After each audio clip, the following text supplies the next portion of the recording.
Ela era ignorada pelo marido milionário, até que uma mensagem mudou tudo. Quando ele viu aquela notificação no celular dela, o ciúme tomou conta e revelou um sentimento que ele nunca imaginou que existisse. De onde você está assistindo essa reviravolta? Se inscreve no canal e deixa o like, porque o que acontece depois vai te surpreender. O relógio de parede da sala marcou as 12 badaladas com uma solenidade quase cruel, cada golpe ressoando contra as paredes do apartamento como um lembrete de tudo o que faltava. As velas sobre o bolo de aniversário haviam começado a derreter há mais de 1 hora, formando rios diminutos de cera branca que escorriam lentamente em direção à cobertura de chocolate, arruinando as letras cuidadosamente traçadas que soletravam Feliz 55 anos. Clarice permanecia sentada à cabeceira da mesa, com as mãos cruzadas sobre a toalha de linho bordado que havia pertencido à sua avó. O aroma da moqueca capixaba que havia preparado com tanto esmero se misturava com o perfume de lavanda das velas, criando uma atmosfera que oscilava entre o acolhedor e o melancólico. Os pratos de porcelana, aqueles que só usava em ocasiões especiais, refletiam a luz tênue das velas como pequenos espelhos de expectativas quebradas. Havia disposto tudo com o cuidado meticuloso que a caracterizava. O vinho tinto repousava na jarra de cristal, respirando desde as 7 da noite. Os guardanapos de tecido formavam leques perfeitos junto a cada talher. Até mesmo havia colocado o vaso com gérberas vermelhas no centro exato da mesa, embora fazia anos que Otávio havia deixado de lhe trazer flores. Seu reflexo na janela que dava para a Avenida Paulista lhe devolvia a imagem de uma mulher elegante, com o cabelo castanho preso num coque baixo e um vestido cor vinho que ressaltava a delicadeza de seus traços.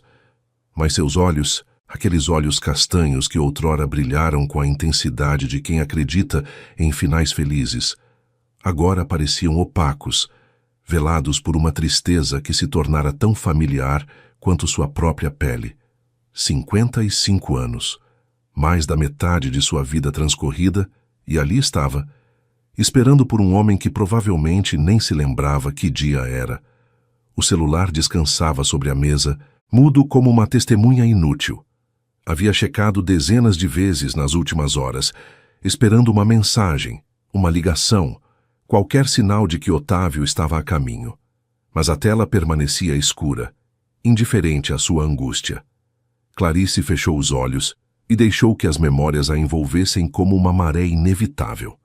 30 anos atrás, quando conheceu Otávio naquela festa da embaixada, ele havia sido tudo o que ela imaginava num homem.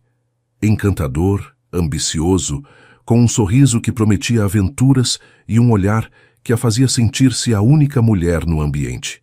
Havia-a cortejado com a intensidade de quem conquista territórios, enviando-lhe buquês de gérberas vermelhas toda manhã durante 3 meses, escrevendo-lhe cartas que ela ainda guardava numa caixa de madeira no fundo do armário.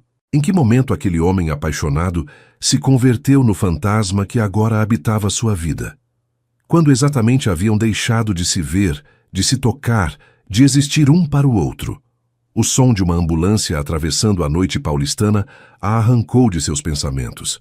Levantou-se lentamente, sentindo o peso de cada um de seus anos nas articulações, e caminhou até a janela. Lá embaixo, a cidade pulsava com sua vida noturna habitual.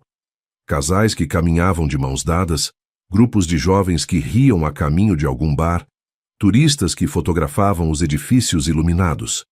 Todos pareciam ter um lugar ao qual pertencer, alguém com quem compartilhar a noite.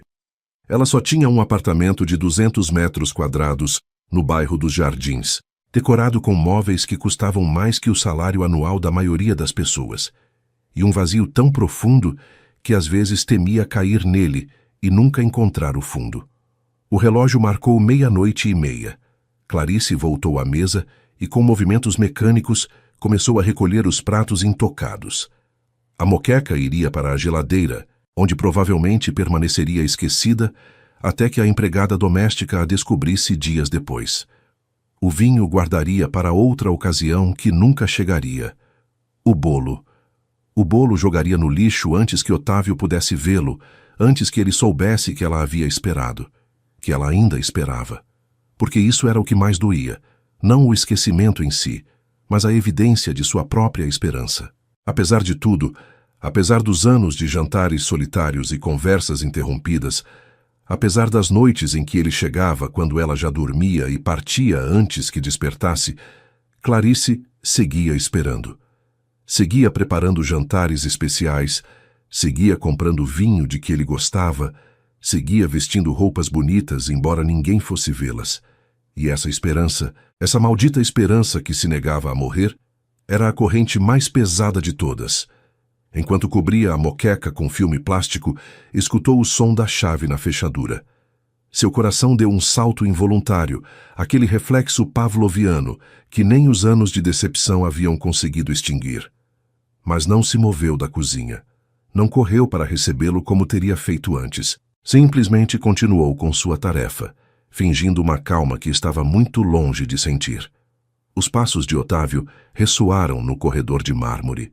Podia imaginá-lo perfeitamente, afrouxando a gravata, deixando a pasta sobre o aparador da entrada, revisando a correspondência com o olhar ausente de quem tem a mente em outro lugar, sempre em outro lugar. Clarice? Sua voz chegou da sala, ligeiramente surpresa. Por que há velas na mesa? Ela não respondeu imediatamente. Terminou de guardar a comida na geladeira, limpou as mãos no pano de prato e só então saiu ao seu encontro. Encontrou-o de pé junto à mesa, observando os restos da celebração fracassada com expressão confusa. Otávio Medeiros era um homem que o tempo havia tratado com gentileza. Aos seus 58 anos, conservava uma figura atlética, fruto das sessões de academia que nunca perdia, e seu cabelo, agora salpicado de grisalho, lhe dava um ar distinto que seus sócios de negócios admiravam. Vestia um terno azul marinho impecável, provavelmente de algum estilista italiano, cujo nome Clarice havia esquecido. E usava o relógio suíço que ela lhe presenteara no último aniversário, aquele que ele havia aceitado com um beijo distraído e um obrigado, querida, que soou a formalidade. Era meu aniversário, disse Clarice, e sua voz saiu mais firme do que esperava. Mas suponho que você esqueceu. Observou como a compreensão se abria caminho no rosto de seu marido, seguida rapidamente pela culpa, e finalmente por aquele gesto de contrariedade que ela conhecia tão bem. O gesto de quem considera que os sentimentos dos outros são um inconveniente. Meu Deus, Clarice, me desculpe, disse ele passando uma mão pelos cabelos. A reunião com os investidores japoneses se estendeu mais do que o previsto, e depois houve um jantar de negócios que não podia recusar. Você sabe como são essas coisas. Ela assentiu lentamente. Sim, sabia como eram essas coisas. Levava 15 anos sabendo. Vou compensar você, continuou Otávio, aproximando-se para beijá-la na bochecha com aquele gesto automático que havia substituído qualquer demonstração genuína de afeto. Este fim de semana, vamos àquele restaurante que você gosta, o do Ibirapuera. Ou podemos fugir para Búzios, faz tempo que não vamos. Clarice o olhou fixamente, estudando aquele rosto que outrora havia amado com toda a intensidade de sua juventude. Procurava algo, qualquer coisa, que lhe indicasse que ele entendia o que havia feito. Mas só encontrou a impaciência de quem quer resolver um problema o mais rápido possível para poder passar a assuntos mais importantes. Não precisa, murmurou ela, afastando-se suavemente. Estou cansada. Vou dormir. Deixou-o ali, de pé junto à mesa com os restos de uma celebração que nunca ocorreu, e caminhou em direção ao quarto com passos que ressoavam no silêncio como uma sentença. Não chorou. Fazia muito que havia esgotado as lágrimas para esse tipo de decepções. Simplesmente se despiu, vestiu a camisola de seda que ninguém admirava e se meteu na cama enorme que compartilhava com um estranho. Antes de fechar os olhos, teve um pensamento que a estremeceu. Levava anos esperando que algo mudasse, que Otávio a visse, que seu casamento recuperasse a magia perdida. Mas naquela noite, pela primeira vez, se perguntou se talvez o que devia mudar não era ele, mas ela mesma. A ideia ficou suspensa na escuridão, perigosa e tentadora como o primeiro passo em direção a um precipício desconhecido. Os meses que se seguiram àquele aniversário esquecido transcorreram com a monotonia previsível de uma vida construída sobre rotinas vazias. Clarice levantava-se toda manhã às 7, preparava o café que Otávio bebia em pé, enquanto checava e-mails no celular, e o despedia na porta com um beijo que mal roçava o ar. Depois, as horas se estendiam diante dela como um deserto interminável. O apartamento, com seus tetos altos e suas janelas que emolduravam o céu de São Paulo, havia se convertido numa gaiola dourada. Cada cômodo guardava o eco de conversas que já não aconteciam, de risadas que se haviam extinguido há décadas. Clarice vagava pelos corredores como um fantasma em sua própria casa, reorganizando objetos que não precisavam ser reorganizados, folheando revistas que não lhe interessavam, esperando que o tempo passasse.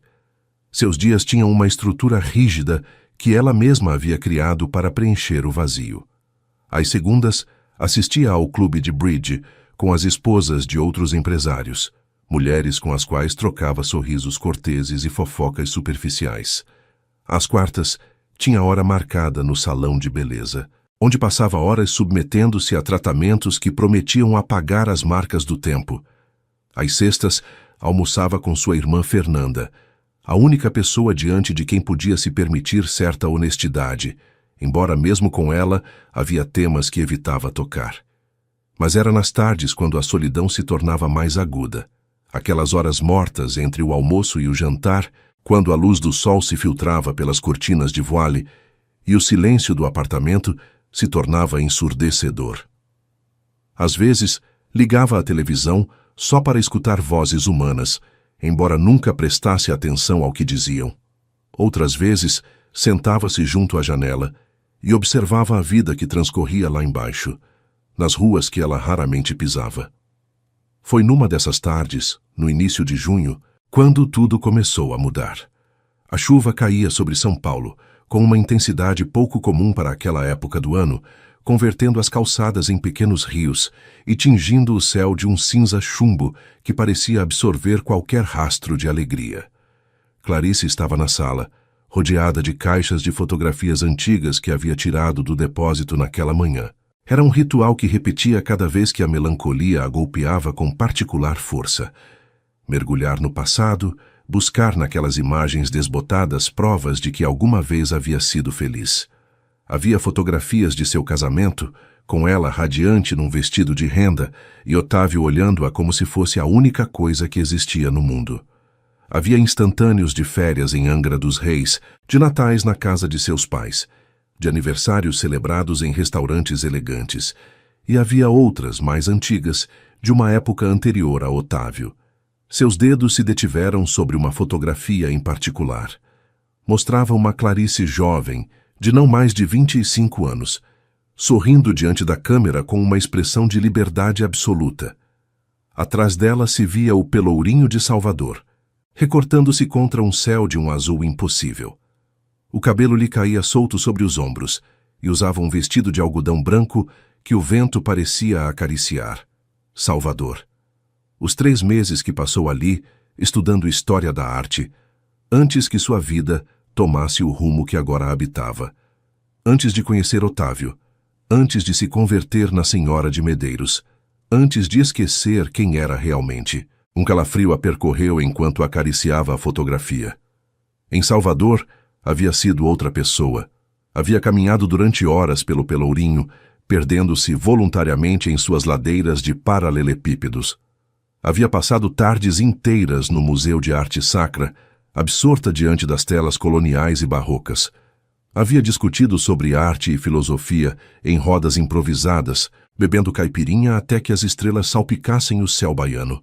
E havia conhecido Heitor. A lembrança daquele homem chegou sem aviso prévio, infiltrando-se pelas rachaduras de uma memória que ela acreditava selada. Heitor Alencar, restaurador do museu, com suas mãos manchadas de pigmentos e seus olhos da cor de mel. Nunca havia acontecido nada entre eles, nada que pudesse ser considerado uma traição.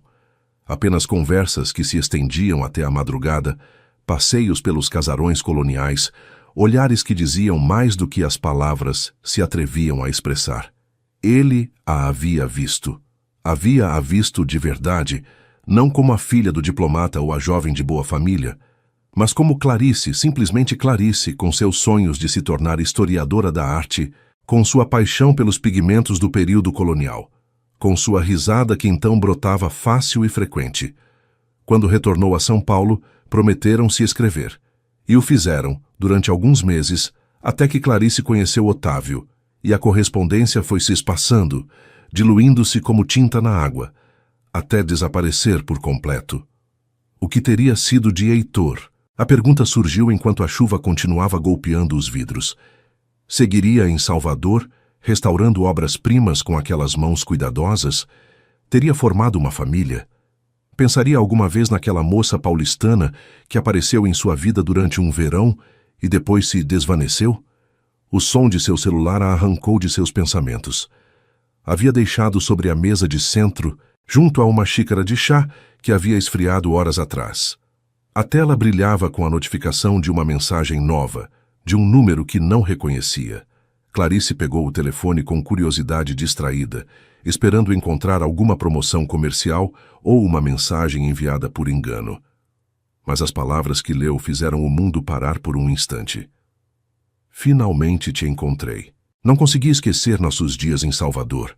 Você ainda pensa naqueles momentos? O telefone escorregou de suas mãos e caiu sobre o tapete com um baque surdo. Seu coração batia tão forte que podia senti-lo nas têmporas, nas pontas dos dedos, em cada canto de seu corpo. Salvador.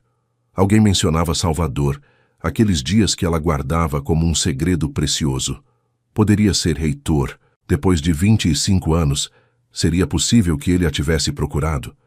Com mãos trêmulas, recolheu o telefone e releu a mensagem 1, 2, 3 vezes. As palavras não mudavam, continuavam ali, desafiando a lógica de sua vida ordenada e previsível. Quis responder, quis perguntar quem era, não sabia o que queria. Finalmente, guardou o telefone no bolso de seu cardigan e voltou às fotografias. Mas já não conseguia se concentrar nelas. Sua mente estava em outro lugar, viajando através do tempo até pátios cheios de azulejos e noites perfumadas de flores de laranjeira. Não respondeu à mensagem aquela tarde, nem aquela noite, nem nos dias seguintes, mas tampouco a apagou. Guardou-a como um tesouro clandestino, relendo-a quando estava sozinha, perguntando-se o que significava, o que deveria fazer, quem era essa pessoa que havia conseguido encontrá-la depois de tanto tempo. Era como se uma rachadura tivesse se aberto no cristal perfeito de sua vida, deixando entrar uma luz que não sabia se deveria temer ou celebrar. Haviam passado exatamente 10 dias desde a chegada da mensagem misteriosa, quando Otávio, pela primeira vez em meses, decidiu chegar cedo em casa. Clarice estava na varanda da sala, observando como o entardecer tingia os telhados de São Paulo de tons dourados e alaranjados. O ar de junho era ameno e cheirava a jasmim, aquele aroma que subia dos jardins do edifício vizinho e que sempre lhe recordava os verões de sua infância. Tinha uma taça de vinho branco na mão, mal tocada, e o celular sobre a mesinha de ferro forjado, com a tela apagada, mas irradiando uma presença que a inquietava. Não havia respondido à mensagem. Cada dia prometia a si mesma que o faria, que perguntaria quem era esse desconhecido que mencionava Salvador com tanta familiaridade. E cada dia encontrava uma desculpa para adiar. Parte dela temia descobrir que era um erro, uma mensagem destinada a outra pessoa. E outra parte, mais obscura e secreta, temia descobrir que não era. O som da porta principal a sobressaltou. Eram apenas 8 da noite. Cedo demais para que Otávio retornasse. Por um momento pensou que seria Eduarda, a empregada doméstica, que às vezes esquecia algum objeto. Mas os passos que ressoaram no corredor eram firmes demais, conhecidos demais. Clarice? A voz de seu marido chegou do interior do apartamento. Ela não se moveu da varanda, limitando-se a responder com um aqui, que soou mais tranquilo do que se sentia. Otávio apareceu no vão da porta que dava para a varanda, ainda com a pasta na mão e a gravata afrouxada. Sua expressão era difícil de decifrar. Uma mistura de cansaço e algo mais, algo que Clarice não conseguia identificar. Você chegou cedo. observou ela, virando-se pela metade para olhá-lo. A reunião terminou antes do esperado, respondeu ele, deixando a pasta sobre uma cadeira. Pensei que poderíamos jantar juntos. Era uma proposta tão inusual que Clarice não soube como reagir. Levavam meses, talvez anos, sem jantar juntos de verdade, sem aqueles jantares que implicavam conversa e companhia, não apenas coincidir na mesma mesa, enquanto cada um habitava seu próprio mundo. Claro, disse finalmente. Posso preparar algo ou podemos pedir? Fiz reserva no Fasano, a interrompeu Otávio. Às 9h30, se você achar bem. Fasano. O restaurante onde haviam celebrado seu 10º aniversário, onde ele lhe presenteara o colar de pérolas que ela guardava no porta-joias, mas raramente usava. Era um lugar carregado de significado, e Clarice se perguntou se Otávio se lembrava, ou se simplesmente havia escolhido o primeiro nome que lhe veio à mente. Me parece ótimo, aceitou, tentando que sua voz não delatasse a confusão que sentia. Otávio assentiu e desapareceu em direção ao quarto para trocar de roupa. Clarice aproveitou esse momento para recolher sua taça e o celular, guardando este último no bolso de seu vestido, com um gesto que pretendia ser casual. Mas suas mãos tremiam levemente, e quando entrou na sala, percebeu que havia deixado o telefone desbloqueado, com a mensagem misteriosa visível na tela. Corrigiu rapidamente, bloqueando o aparelho e deixando-o sobre a mesa de centro, como se fosse algo insignificante.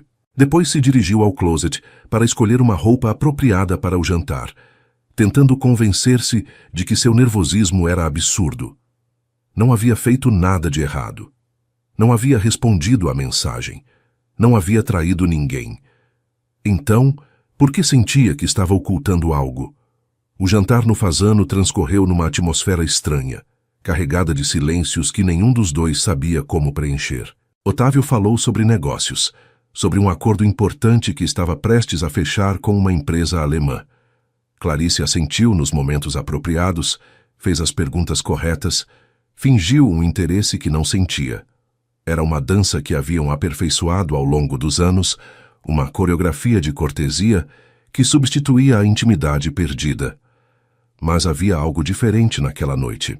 Clarice notava que Otávio a observava com mais atenção do que o habitual, que seus olhos se detinham nela, com uma intensidade esquecida. Era como se estivesse procurando algo, embora ela não soubesse o quê. Quando retornaram ao apartamento, passadas as 11, Clarice se desculpou para ir ao banheiro enquanto Otávio se servia uma dose de conhaque na sala. Olhou-se no espelho, estudando seu reflexo sob a luz branca dos fluorescentes. Teria mudado algo nela? Era visível a inquietação que a consumia havia dias. Não encontrou respostas em sua imagem.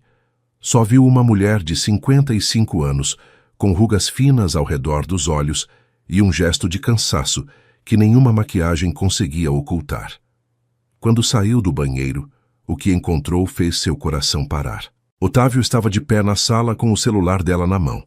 A tela brilhava, iluminando seu rosto com um resplendor azulado, e sua expressão. Sua expressão era algo que Clarice não via havia anos, uma mistura de choque, raiva e algo que se parecia perigosamente com dor. O que é isso? Sua voz era um sussurro cortante, cada palavra carregada de acusação. Clarice sentiu que o chão se abria sob seus pés. A mensagem. Ele havia visto a mensagem. Otávio, finalmente te encontrei. Não consegui esquecer nossos dias em Salvador. Leu ele em voz alta, cada sílaba destilando veneno. Quem diabos é essa pessoa? Ela deu um passo à frente, as mãos estendidas num gesto de súplica que nem sabia que estava fazendo. Não sei quem é, juro. Não tenho ideia. A mensagem chegou há uns dias e não respondi, você pode verificar, não há nenhuma resposta. Dias? A interrompeu Otávio, sua voz se elevando. Você guardou essa mensagem durante dias e não me disse nada? Porque não significa nada, insistiu Clarice, sentindo as lágrimas começarem a se formar em seus olhos. Deve ser um erro, alguém que me confundiu com outra pessoa. Salvador? Ele cuspiu a palavra como se fosse uma obscenidade. O que aconteceu em Salvador, Clarice? Quem era esse homem que não consegue te esquecer? E então, pela primeira vez em anos, Clarice sentiu algo que a surpreendeu. Raiva. Uma raiva antiga e profunda que havia enterrado sob camadas de submissão e resignação. Este homem, que a havia ignorado durante mais de uma década, que havia esquecido seus aniversários e suas datas especiais, que chegava em casa quando ela já dormia e partia antes que despertasse, agora exigia explicações? Salvador foi há 25 anos, disse, e sua voz soou mais fria do que pretendia. Antes de te conhecer, antes de nos casarmos, antes que minha vida se convertesse nisso. Em que exatamente se converteu sua vida? Perguntou ele, e havia genuína confusão em seu tom. Clarice o olhou fixamente, sentindo como algo se quebrava dentro dela. Algo que havia mantido intacto durante anos à base de silêncio e negação. Em esperar, respondeu. Minha vida se converteu em esperar. Esperando você, esperando que chegue, que me olhe, que lembre que existo. Minha vida é esperar, Otávio, e estou exausta. O silêncio que seguiu foi denso, quase tangível. Otávio a olhava como se a visse pela primeira vez, como se a mulher que tinha diante fosse uma estranha que havia suplantado sua esposa. Não houve mais palavras naquela noite. Ela tomou o celular de suas mãos com um gesto firme e foi para o quarto, fechando a porta atrás de si. Ele permaneceu na sala, com a dose de conhaque intacta e uma expressão que oscilava entre a fúria e algo que, se Clarice tivesse se virado para olhar, teria reconhecido como medo. Mas ela não se virou. Pela primeira vez em muitos anos, não olhou para trás. Os dias que se seguiram à descoberta da mensagem foram um exercício de tensão sustentada. Otávio não voltou a mencionar o assunto diretamente, mas seu comportamento mudou de maneiras que Clarice observava com uma mistura de assombro e ceticismo. Começou a chegar mais cedo, não todos os dias, mas sim com uma frequência que rompia o padrão de anos. Aparecia às 8, às 9, às vezes até antes do jantar, e se sentava na sala com ela, fingindo ler o jornal enquanto seus olhos a seguiam pelo cômodo. Fazia perguntas sobre seu dia, perguntas desajeitadas, formuladas com o desconforto de quem não sabe como manter uma conversa com a própria esposa. O que você fez hoje? Você viu sua irmã? Você precisa de algo? As respostas de Clarice eram sucintas, corteses, mas distantes. Tentava tocá-la. Uma mão no ombro ao passar, um roçar de dedos durante o jantar, um beijo na bochecha que durava 1 segundo a mais do que o habitual. Cada contato a fazia se tensionar involuntariamente, seu corpo rejeitando aquelas carícias que chegavam tarde demais e pelas razões erradas. Porque Clarice sabia. Podia ver com uma claridade dolorosa. Aquilo não era amor. Era posse. Era o instinto territorial de um homem que nunca se preocupara em cuidar do que tinha, até que sentiu que poderia perdê-lo. Uma tarde, enquanto tomavam café na sala, Otávio fez uma proposta que a deixou sem palavras. Tenho pensado, começou com aquele tom calculado que usava nas reuniões de negócios. Faz tempo que não viajamos juntos. Que tal passar um fim de semana em Paris? Ou em Roma, se preferir. Clarice deixou a xícara sobre a mesa com cuidado, tomando um momento para escolher suas palavras. Por quê? Perguntou simplesmente. Otávio pareceu desconcertado pela pergunta. Como assim, por quê? Porque seria agradável. Porque nos faria bem. Nunca te pareceu que nos faria bem antes, observou ela. Por que agora? Ele se mexeu desconfortável na poltrona, e por um momento Clarice viu uma rachadura naquela fachada de segurança que ele sempre projetava. Talvez tenha me dado conta de que estava. Está negligenciando algumas coisas, admitiu. Algumas coisas importantes. E o que te fez perceber? Pressionou Clarice, embora já conhecesse a resposta. A mensagem de um desconhecido? O silêncio de Otávio foi eloquente. Clarice sentiu uma tristeza profunda apoderar-se dela. Uma tristeza que ia além da decepção. Não quero que você se interesse por mim porque tem medo de que outro homem o faça, disse suavemente. Quero que se interesse por mim porque sou sua esposa, porque me ama, porque me importo com você, não como uma reação a uma ameaça. Clarice. Levo anos pedindo isso, Otávio. Não com palavras, talvez, mas com minha presença, com minha espera, com cada jantar que preparei esperando que chegasse a tempo. E nunca foi suficiente. Por que seria diferente agora? Ele não teve resposta. Ou, se a tinha, não encontrou as palavras para expressá-la. Clarice se levantou e caminhou até a janela, dando-lhe as costas. Não vou a Paris com você, disse. Não assim.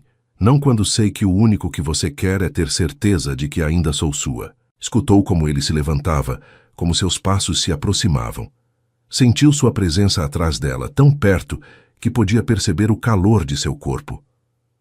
O que você quer, então? Perguntou ele, e havia uma vulnerabilidade em sua voz que ela não escutava havia anos. Me diga o que posso fazer. Clarice se virou para olhá-lo. Estudou aquele rosto que havia amado, aqueles traços que o tempo havia suavizado, mas não apagado. E pela primeira vez em muito tempo, disse-lhe a verdade. Quero ser eu mesma, respondeu. Não a esposa do empresário bem-sucedido, não a anfitriã perfeita, não a mulher que espera. Quero lembrar quem era antes de me converter na Senhora de Medeiros. E quem você era? A pergunta a golpeou com força inesperada, porque percebeu que ele realmente não sabia. 30 anos de casamento, e Otávio não tinha ideia de quem era a mulher com quem dividia a cama. Era alguém que amava a arte, disse lentamente, como se estivesse desenterrando lembranças de um túmulo. Alguém que sonhava trabalhar num museu, estudar as pinceladas do barroco, entender a linguagem secreta das cores. Era alguém com paixões, Otávio. Paixões que deixei de lado, porque pensei que o amor significava renunciar a si mesma. Ele a olhava com uma expressão que ela não conseguia decifrar. Surpresa, culpa, curiosidade tardia. Você pode fazer essas coisas, disse finalmente. Se é o que você precisa, pode. Não preciso de sua permissão. O interrompeu ela, e sua voz era firme, mas não hostil. Não estou pedindo que você me deixe. Estou dizendo que vou fazer, com ou sem sua aprovação. Naquela noite, quando Otávio foi dormir, Clarice ficou acordada na sala, navegando pela internet em seu tablet. Procurou cursos de História da Arte em São Paulo, programas para adultos, qualquer coisa que lhe permitisse retomar aquele caminho abandonado há tanto tempo. E quando encontrou um curso noturno na USP, uma série de seminários sobre o barroco brasileiro ministrados por um reconhecido professor, sentiu algo que não havia experimentado em anos: esperança. Uma faísca diminuta, mas persistente, como a primeira estrela que aparece no céu do entardecer. Sem pensar muito, antes que o medo pudesse detê-la, completou o formulário de inscrição e apertou enviar. A mensagem misteriosa continuava em seu telefone, sem resposta, mas de alguma forma havia sido o catalisador de algo que Clarice não esperava. Havia-a despertado de um letargo de décadas, havia-a obrigado a se olhar no espelho e perguntar-se se gostava do que via. E a resposta, por dolorosa que fosse, havia sido não. Agora, pela primeira vez em muito tempo, estava disposta a mudar isso. A primeira noite de aula, Clarice se vestiu 3 vezes antes de se decidir. O closet, com suas fileiras ordenadas de roupas de grife, parecia de repente inadequado para a ocasião. O que vestia uma mulher de 55 anos para voltar às salas de aula depois de 3 décadas? Não queria parecer elegante demais e fora de lugar, mas tampouco queria renunciar completamente a quem era. Finalmente optou por calças de linho bege, uma blusa de seda cor creme e um blazer azul marinho que lhe dava um ar profissional sem ser ostensivo. Olhou-se no espelho e quase não se reconheceu. Não pela roupa, mas pelo brilho em seus olhos, aquela luz que levava anos apagada e que agora bruxuleava com uma mistura de nervosismo e antecipação. Otávio a observou do vão do closet, os braços cruzados sobre o peito. "Você tem certeza disso?" perguntou, e seu tom era o de quem não entende, mas tenta parecer compreensivo. "Completamente", respondeu Clarice, guardando seu caderno e um estojo de canetas na bolsa. "Posso fazer o motorista te levar?" "Vou de metrô", o interrompeu ela. como todo mundo. A expressão de Otávio deixou claro que todo mundo era um conceito com o qual não estava familiarizado, mas não disse nada mais, limitando-se a um aceno tenso enquanto ela passava ao seu lado em direção à porta. A viagem de metrô foi uma aventura em si mesma. Clarice não se lembrava da última vez que havia usado transporte público, provavelmente durante seus anos de faculdade, quando ainda era uma estudante sem o peso do sobrenome Medeiros. O vagão estava cheio de gente de todas as idades e condições, jovens com fones de ouvido, funcionários cansados, turistas consultando mapas em seus celulares. Ninguém a olhava duas vezes, ninguém sabia quem era, e esse anonimato era estranhamente libertador. Chegou à universidade com 20 minutos de antecedência, tempo que aproveitou para explorar o campus, os prédios de tijolos à vista, os jardins salpicados de estudantes, o murmúrio de conversas juvenis. Tudo lhe trazia lembranças de uma época em que o futuro parecia uma tela em branco esperando ser pintada. Perguntou-se o que teria acontecido se nunca tivesse abandonado os estudos, se tivesse perseguido seu sonho de se tornar historiadora da arte, em vez de se tornar esposa. A sala era menor do que esperava, com apenas 20 carteiras dispostas em semicírculo diante de um quadro digital. Quando entrou, vários lugares já estavam ocupados. Seus colegas de turma eram um grupo diverso. Havia jovens que provavelmente estudavam para complementar suas carreiras, mas também adultos de sua idade ou mais velhos, pessoas com rugas e cabelos brancos que, como ela, haviam decidido que nunca era tarde para aprender.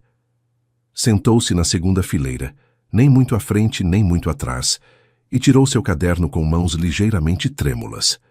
Ao seu lado, se instalou uma mulher que devia ter uns 60 anos, com o cabelo prateado preso numa trança e uns olhos azuis que brilhavam com curiosidade. Primeira vez, não é? Perguntou a mulher com um sorriso cúmplice. Clarice assentiu, sentindo-se repentinamente como uma criança em seu primeiro dia de escola. Sou Mirtes, apresentou-se a mulher estendendo uma mão. Estou há 3 semestres aqui. Uma vez que você começa, não consegue parar. Clarice, respondeu apertando a mão oferecida. E sim, é minha primeira vez. Faz 30 anos que não piso numa sala de aula. Mirtes soltou uma gargalhada que ressoou no espaço. Querida, eu não pisava numa há 45. Mas quando meu marido faleceu, decidi que era hora de fazer todas aquelas coisas que havia adiado. A arte sempre foi minha matéria pendente. Antes que Clarice pudesse responder, o professor entrou na sala. Era um homem de uns 60 anos, com óculos de armação grossa e um entusiasmo contagiante que ficou evidente desde as primeiras palavras. Bem-vindos ao seminário sobre o Barroco brasileiro. Começou escrevendo seu nome no quadro. Professor Dr. Bernardo Vieira. Durante as próximas semanas, vamos mergulhar numa das épocas mais fascinantes da história da arte. Vamos falar de Aleijadinho, de Mestre Ataíde, do esplendor do ouro em Minas Gerais. Vamos aprender a ver, não apenas a olhar. As 2 horas seguintes passaram num suspiro. O professor Bernardo falava de pintura com uma paixão que recordava a Clarice seus próprios sonhos juvenis. Mostrou slides de obras-primas que ela conhecia de memória, mas que agora via com olhos novos, apontando detalhes que nunca havia notado, conexões que nunca havia estabelecido. Quando a aula terminou, Clarice percebeu que havia preenchido 15 páginas de seu caderno com notas, desenhos e reflexões. Seus colegas começaram a recolher suas coisas, mas ela permaneceu sentada mais um momento, saboreando a sensação de plenitude que a embargava. Foi incrível, não foi? Comentou Mirtes, guardando seus próprios apontamentos. Bernardo é um professor excepcional. Dizem que trabalhou no MASP durante décadas antes de se dedicar à docência. Sim, murmurou Clarice. Incrível. Saíram juntas da sala e, no corredor, Mirtes lhe apresentou outros estudantes. Júlio, um jovem de 26 anos que estudava restauração e que havia feito o curso para ampliar seus conhecimentos. E Solange, uma mulher de 40 e poucos que havia dedicado os últimos 15 anos a cuidar de seus pais doentes e que agora, órfã e com os filhos já independentes, buscava se reinventar. Temos um grupo de estudos, explicou Mirtes enquanto caminhavam em direção à saída. Nos reunimos aos sábados de manhã no Café Girondino, aquele que fica na Augusta. Comentamos as leituras, visitamos museus, discutimos sobre arte. Você deveria se juntar. Clarice hesitou. Os sábados de manhã, Otávio costumava estar em casa. Era um dos poucos momentos em que coincidiam. Mas então lembrou o que lhe havia dito dias atrás, que queria ser ela mesma, que não precisava de sua permissão. Adoraria. Aceitou. A viagem de volta de metrô foi diferente da ida. Clarice já não se sentia nervosa nem fora de lugar. Olhava os passageiros que a rodeavam, perguntando-se quais seriam suas histórias, que sonhos teriam abandonado, que despertares estariam esperando. Quando chegou ao apartamento, Otávio estava sentado na sala, esperando-a. Havia um copo de uísque em sua mão e uma expressão de alívio em seu rosto que se esforçou para disfarçar. Como foi? Perguntou, tentando soar casual. Maravilhosamente, respondeu Clarice, e a sinceridade em sua voz pareceu desconcertá-lo. Foi uma das melhores noites que tive em anos. Ele assentiu lentamente, processando aquelas palavras. Clarice se dirigiu à cozinha para servir um copo d'água, e enquanto bebia, percebeu algo importante. Não havia pensado na mensagem misteriosa nem uma única vez durante toda a noite. Pela primeira vez em semanas, sua mente havia estado completamente ocupada por algo diferente do passado, do casamento, das decepções acumuladas. Havia estado presente, viva, conectada com o momento. E aquela sensação era mais valiosa que qualquer resposta que pudesse dar-lhe um número desconhecido. As semanas seguintes foram uma revelação para Clarice. Cada aula era uma descoberta. Cada conversa com seus novos amigos, uma janela para perspectivas que havia esquecido que existiam. O grupo de estudos do Café Girondino se converteu no centro de sua vida social. Os sábados de manhã, sentada nas mesas de mármore daquele café histórico, onde artistas e intelectuais haviam debatido décadas atrás, Clarice se sentia parte de algo significativo. Discutiam sobre Aleijadinho com a mesma paixão que outros dedicavam ao futebol. Analisavam pinturas como se fossem mensagens cifradas esperando serem decifradas. Mirtes se converteu em sua confidente principal. A mulher mais velha tinha uma capacidade extraordinária para escutar sem julgar, para oferecer perspectivas sem impor opiniões. Foi a ela a quem Clarice contou, numa tarde chuvosa, enquanto passeavam pelas salas da Pinacoteca, a história da mensagem misteriosa. E nunca respondeu? Perguntou Mirtes, detendo-se diante de um Di Cavalcanti. Não. No início, porque não sabia o que dizer. Depois, por quê? Porque deixou de importar. Mirtes sorriu, aquele sorriso sábio que parecia conter todo o conhecimento de seus 60 anos. Às vezes o universo nos envia sinais não para que as sigamos, mas para que acordemos. Essa mensagem fez seu trabalho, te sacudiu de seu letargo. Clarice considerou aquelas palavras enquanto contemplava o jogo de cores na tela de Di Cavalcanti. Tinha razão. A mensagem havia sido um catalisador, mas o que estava construindo agora era inteiramente seu. Solange, por sua vez, se converteu em sua companheira de museus. Juntas exploravam cada canto do MASP, da Pinacoteca, do Instituto Tomi Otaki. Solange tinha uma forma de olhar a arte que complementava perfeitamente a de Clarice. Onde ela via técnica e história, Solange via emoção e narrativa. Suas discussões diante dos quadros podiam durar horas. Sabe o que mais gosto em Portinari? Comentou Solange uma tarde, enquanto contemplavam os painéis de guerra e paz. Que ele não tinha medo de mostrar a dor, mas também não perdia a esperança. Júlio, o jovem estudante de restauração, aportava uma perspectiva técnica que fascinava Clarice. Falava-lhe de pigmentos, de vernizes, das camadas invisíveis que se ocultavam sob a superfície das obras-primas. Graças a ele, começou a ver as pinturas não só como imagens terminadas, mas como processos, como testemunhos das decisões e dúvidas dos artistas. Enquanto isso, a situação com Otávio havia se estabilizado numa tensão sustentada. Ele continuava chegando cedo, continuava fazendo perguntas sobre suas aulas, continuava tentando recuperar um terreno que sentia perder-se sob seus pés. Mas seus esforços tinham algo de desesperado, de forçado, que Clarice não podia ignorar. Uma noite, depois de uma aula particularmente estimulante sobre o uso da cor nas igrejas barrocas, chegou em casa para encontrar Otávio esperando-a com uma proposta. "Tenho pensado", disse, e Clarice reconheceu aquele tom, o de quem havia preparado um discurso. "No próximo sábado há uma inauguração no MASP, uma exposição nova sobre pintura moderna brasileira. Consegui convites para o evento privado." Clarice o olhou com surpresa. Otávio nunca havia mostrado o menor interesse por inaugurações de arte. "Você quer ir a uma exposição de arte?" perguntou sem se importar em ocultar seu ceticismo. "Quero ir com você", respondeu ele. "É importante para você, então quero tentar entender." Era provavelmente o esforço mais genuíno que havia feito em meses. E Clarice, apesar de suas reservas, sentiu algo parecido com ternura ante aquela tentativa desajeitada de aproximação. "Tudo bem", aceitou. "Vamos." O dia da inauguração, Clarice se vestiu com especial cuidado.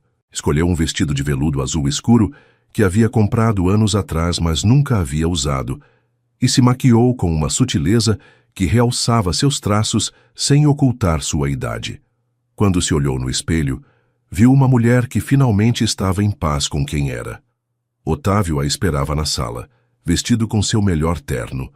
Olhou-a entrar e por um momento, só por um momento, Clarice viu em seus olhos o mesmo brilho que tinha 25 anos atrás, quando a olhava como se fosse um milagre. "Você está linda", disse, e a sinceridade em sua voz era inconfundível. "Obrigada", respondeu ela, e pela primeira vez em muito tempo, aceitou o elogio sem questioná-lo. O MASP à noite era um espetáculo em si mesmo. As luzes douradas iluminavam a estrutura icônica de concreto e os convidados se moviam pelas salas com taças de champanhe na mão, admirando as obras num ambiente de sofisticada intimidade. Clarice guiou Otávio pelas salas, explicando-lhe o que havia aprendido em suas aulas. Falou-lhe da técnica das pinceladas expressivas, da simbologia oculta nos objetos cotidianos das naturezas mortas, da rivalidade entre os grandes mestres modernistas. E ele escutou, realmente escutou, fazendo perguntas, pedindo esclarecimentos, tentando ver o que ela via. Foi então que aconteceu algo inesperado. Enquanto contemplavam um retrato de Tarsila do Amaral, uma voz atrás deles os interrompeu. "Senhora Medeiros, que surpresa vê-la aqui." Clarice se virou para encontrar o professor Bernardo, seu professor, que a olhava com um sorriso de reconhecimento. "Professor Bernardo", o cumprimentou genuinamente satisfeita. Não esperava encontrá-lo. "Sou consultor do museu para esta exposição", explicou ele. "Mas a surpresa é vê-la. Suas intervenções em aula sempre me pareceram excepcionais. Você tem um olho extraordinário para a arte." Clarice sentiu o rubor subir em suas bochechas. Ao seu lado, Otávio observava a troca com uma expressão difícil de ler. "Este é meu marido, Otávio", apresentou ela. Os dois homens apertaram as mãos trocando as cortesias de praxe, mas o professor Bernardo voltou rapidamente sua atenção para Clarice. "Tenho querido falar com você", disse. "O museu está procurando voluntários para um projeto especial. A organização de uma exposição sobre arte sacra do período colonial. Precisamos de pessoas com conhecimento e paixão, e você tem ambas. Interessaria participar?" O mundo pareceu parar por um instante. Clarice olhou para o professor, depois para Otávio e finalmente de novo para o professor. "Eu?" perguntou, incapaz de ocultar seu assombro. "Mas mal comecei o curso." "O entusiasmo e a perspicácia não se aprendem", respondeu o professor Bernardo. "Ou se tem ou não se tem. E você tem. Pense nisso." Entregou-lhe um cartão com seus dados de contato e se afastou para cumprimentar outros convidados, deixando Clarice num estado de atordoamento que mal conseguia disfarçar. Otávio permaneceu em silêncio durante todo o trajeto de volta para casa. Só quando entraram no apartamento se atreveu a falar. "Você vai aceitar, não é?" Não era uma pergunta, era uma constatação. Clarice assentiu lentamente. "Sim, acho que sim. Ele a olhou com aquela expressão que ela havia visto tantas vezes nas últimas semanas, uma mistura de admiração, incompreensão e algo que se parecia perigosamente com medo. "E eu?" perguntou, e sua voz soou menor do que ela jamais a havia escutado. "Onde fico eu em tudo isso?" Era a pergunta que Clarice levava semanas temendo e, ao mesmo tempo, esperando. Caminhou até ele, tomou suas mãos entre as suas e o olhou diretamente nos olhos. "Não sei", admitiu. "Mas pela primeira vez em muito tempo, não estou disposta a renunciar a mim mesma para te dar uma resposta que te tranquilize." E naquele momento de honestidade brutal, algo mudou entre eles. Não foi uma mudança dramática, não houve lágrimas nem abraços. Mas foi o começo de algo diferente, algo que nenhum dos dois podia prever ainda. O trabalho no museu consumiu Clarice de maneiras que nunca havia antecipado. Cada tarde, depois do almoço, se dirigia à pinacoteca e mergulhava num mundo de catálogos antigos, fichas de inventário e obras que dormiam nos depósitos, esperando serem redescobertas. A equipe da exposição era formada por 5 pessoas. Além de Clarice, havia 2 historiadores de arte jovens, um restaurador com décadas de experiência e a coordenadora do projeto, uma mulher chamada Lívia, que dirigia as reuniões com uma eficiência admirável. Clarice era, com diferença, a menos qualificada do grupo, mas o que lhe faltava em credenciais compensava com dedicação e entusiasmo. Suas tardes transcorriam entre as salas de armazenamento, onde as obras esperavam em estantes metálicas protegidas por tecidos de conservação. O tato do papel de arquivo sob seus dedos, o cheiro de pigmento antigo, o silêncio reverente daqueles espaços onde o tempo parecia suspenso. Tudo isso a enchia de uma alegria que havia esquecido que existia. Uma tarde, enquanto catalogava uma série de desenhos preparatórios do século XVIII, Lívia se aproximou dela com expressão avaliadora. "Você tem bom olho", comentou, observando as notas que Clarice havia tomado sobre um dos esboços. Identificou detalhes que aos outros passaram despercebidos. "Só estou aplicando o que aprendi", respondeu Clarice com modéstia. "Não", insistiu Lívia. "O que você tem não se aprende. É instinto, uma forma de ver que vai além do conhecimento técnico." Aquelas palavras ficaram ressoando na mente de Clarice durante dias. Seria possível que tivesse um talento genuíno, algo que havia permanecido adormecido durante décadas esperando ser despertado? A ideia era ao mesmo tempo emocionante e aterradora. Sua nova vida criava tensões inevitáveis com a antiga. As reuniões do clube de bridge ficaram abandonadas sem explicação. Os almoços com as esposas de outros empresários se espaçaram até desaparecer. Até as consultas semanais no salão de beleza se tornaram irregulares, substituídas por tardes no museu ou manhãs na biblioteca universitária. Otávio observava essas mudanças com uma mistura de resignação e desconforto. Havia tentado acompanhá-la a uma das reuniões do grupo de estudos num sábado chuvoso em que Clarice quase havia esquecido que ele existia. O resultado foi desastroso. Sentou-se no café girondino com o desconforto de quem visita um território estrangeiro. Enquanto Mirtes explicava sua interpretação da luz nas obras de Ataíde, ele checava seu celular.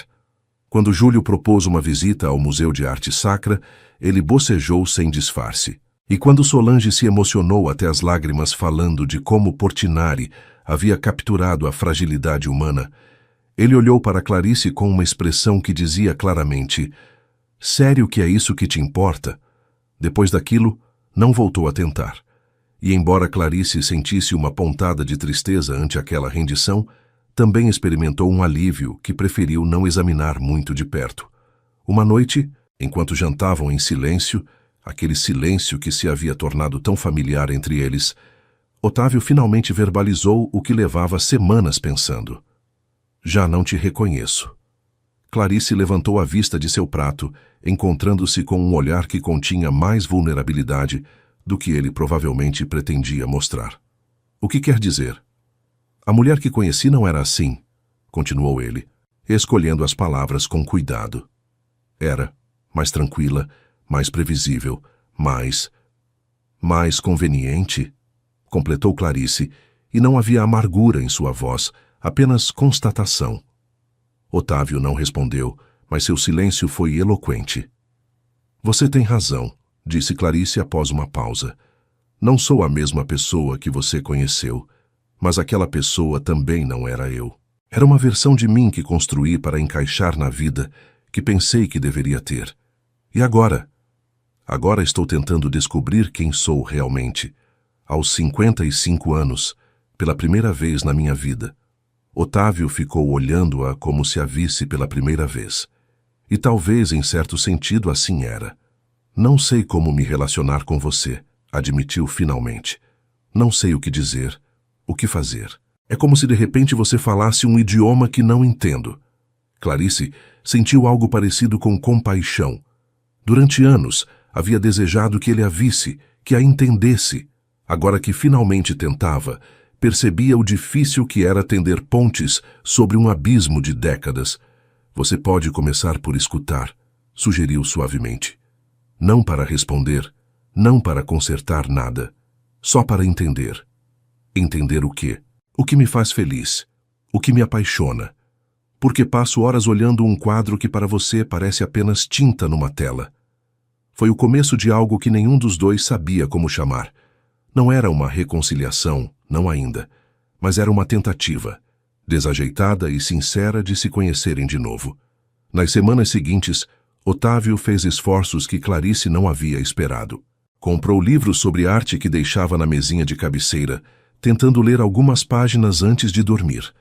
Fazia-lhe perguntas sobre seu trabalho no museu, perguntas que às vezes revelavam uma ignorância total, mas também um desejo genuíno de compreender.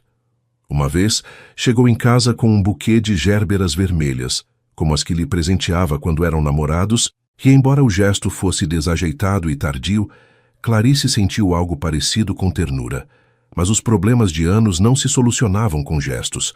Continuavam dormindo na mesma cama como estranhos corteses, continuavam tendo conversas que roçavam a superfície sem se atrever a aprofundar, continuavam habitando mundos paralelos que só ocasionalmente se tocavam. E, no fundo, Clarice não estava segura de querer que isso mudasse. Havia descoberto uma liberdade em sua nova vida que temia perder se cedesse demais, se voltasse a se converter na esposa que esperava em vez da mulher que agia. A mensagem misteriosa continuava em seu telefone, já não como uma tentação, mas como um lembrete. Havia aguardado não porque pensasse em responder, mas porque era a prova de que algo havia mudado, de que havia havido um antes e um depois em sua vida. Às vezes, nas noites em que a insônia a visitava, perguntava-se quem teria enviado aquela mensagem. Mas a curiosidade já não era urgente. Fosse quem fosse, havia cumprido seu propósito involuntário. Havia despertado. E agora que estava acordada, não tinha intenção de voltar a dormir. Já a exposição sobre arte sacra colonial avançava com a inexorabilidade de um projeto bem organizado, mas também com as tensões próprias de qualquer empreendimento criativo. As reuniões de equipe se tornavam cada vez mais intensas, as decisões mais difíceis, as pressões mais evidentes. Clarice se encontrava numa posição incômoda. Era a novata do grupo, a voluntária sem credenciais acadêmicas, mas suas opiniões começavam a ter peso.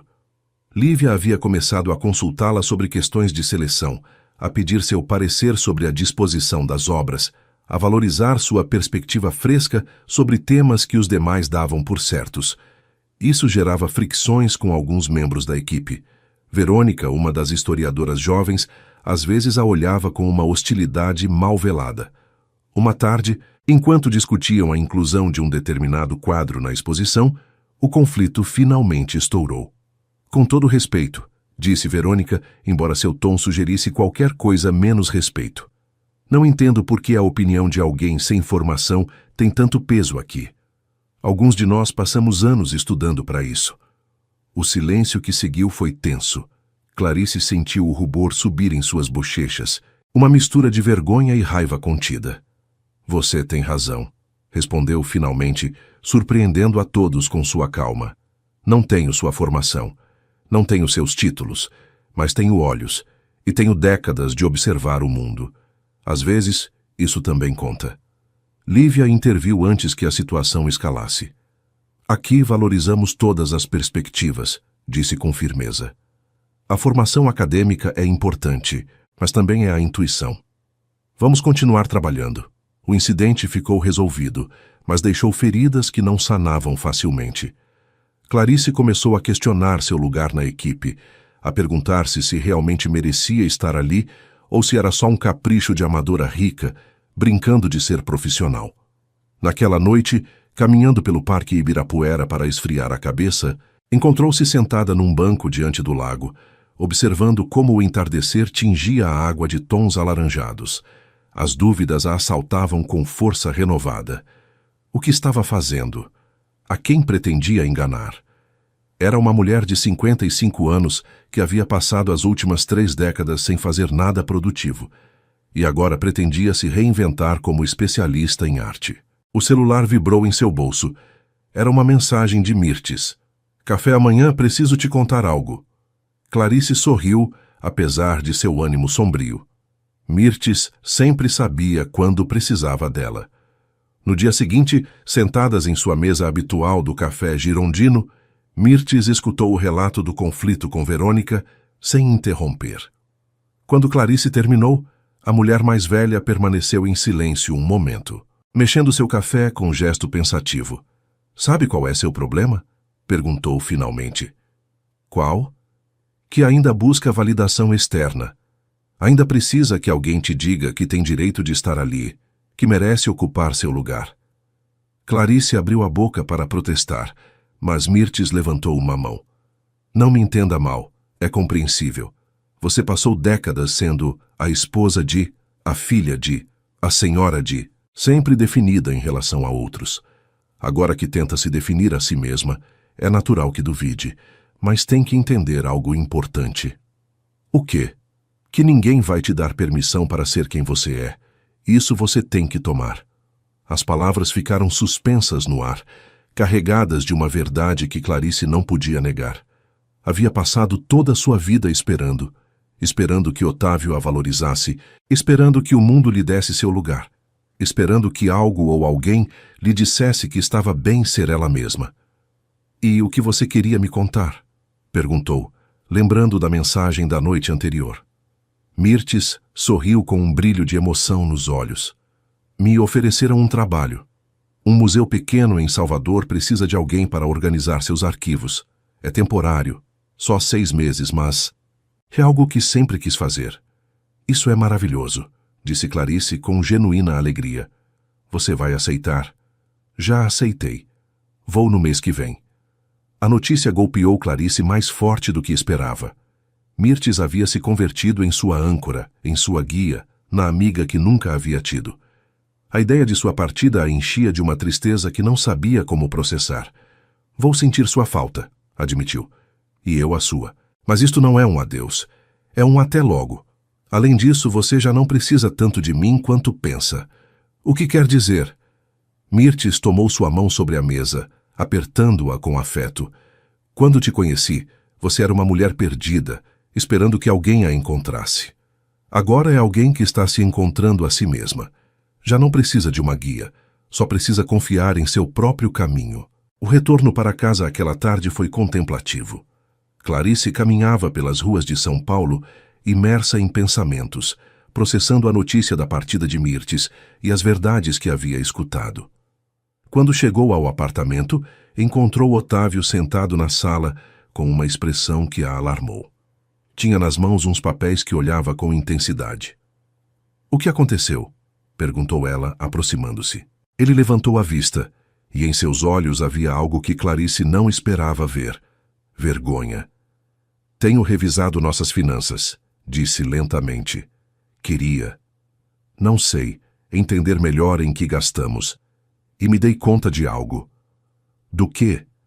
De que nunca compartilhamos nada. Quero dizer, dinheiro sim, mas você não tem acesso às contas principais. Tudo está em meu nome. Depois de 30 anos de casamento, tecnicamente você não tem nada próprio. Clarice sentiu um calafrio percorrê-la. Não era uma revelação nova, mas escutá-la em voz alta lhe dava uma dimensão diferente. Nunca pensei nisso dessa maneira, admitiu. Eu também não, até agora. Otávio deixou os papéis sobre a mesa e a olhou diretamente. Quero mudar isso.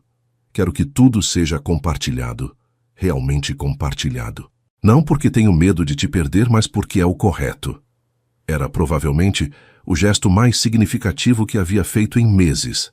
E Clarice, apesar das dúvidas que a atormentavam, sentiu que algo se afrouxava em seu peito.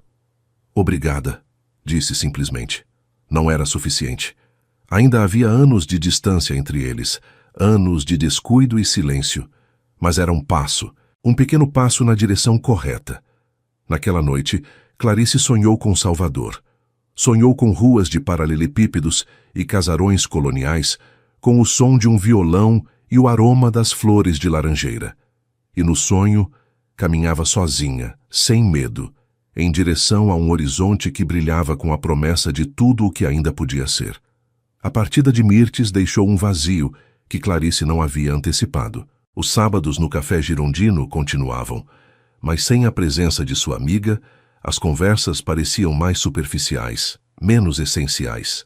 Solange e Júlio faziam o possível para preencher o espaço, mas havia algo insubstituível na sabedoria tranquila da mulher mais velha. O trabalho no museu também atravessava uma fase difícil. A data de inauguração da exposição se aproximava, e com ela, as pressões se multiplicavam. Havia problemas de orçamento, atrasos nos empréstimos de obras de outros museus, discussões intermináveis sobre o catálogo. Clarice se sentia cada vez mais fora de seu elemento. As dúvidas que Mirtes havia tentado dissipar regressavam com força renovada, alimentadas pelos olhares condescendentes de Verônica e por sua própria insegurança. Uma tarde, durante uma reunião particularmente tensa, cometeu um erro. Um erro que, em retrospectiva, era perfeitamente compreensível dadas as circunstâncias, mas que no momento a fez sentir-se como a impostora que temia ser. Estavam discutindo a procedência de uma obra que ia ocupar um lugar central na exposição. Clarice, baseando-se em suas notas de aula e em algumas leituras adicionais, sugeriu que o quadro poderia ser uma cópia posterior em vez do original atribuído. Seu argumento se baseava em certos detalhes técnicos que havia observado, certas inconsistências na pincelada.